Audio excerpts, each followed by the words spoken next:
Hi, I'm Noah and I'm roasting every US president in chronological order again. Today I'll be roasting first president and a man who looks so smug in this picture that one of the people he kept as slaves must have just done something really impressive, George Washington. When Washington was a teen, he carefully copied out every word of an etiquette manual that had 110 rules for social behavior, which he tried to live his life by into adulthood. It's an incredibly obsessive act that shows just how seriously Washington took being polite to every person. Well, every person he didn't buy or sell. When Washington was sent on a peace mission to negotiate with the native Iroquois Confederacy, they nicknamed him Kono Takarius, which can be translated as Devourer of Villages. I don't know what Washington was saying in these meetings, but I just don't think you're doing good diplomacy if the other side looks at you and says, this guy eats people one town at a time. Washington never had biological children, which has led some historians to speculate that he may have been rendered infertile after contracting an STI from a sex worker. I don't know, that just doesn't sound like George Washington. I mean, paying someone for their labor? When Washington was in Virginia's military, he ambushed a French scouting party, and the resulting retaliation started the French and Indian War and the larger global 7 Years' War.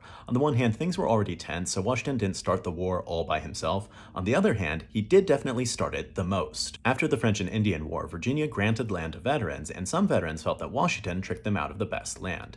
I don't know if Washington would lie like that. If there's one thing I know about George Washington, it's that there's a famous story about how he cannot tell a lie.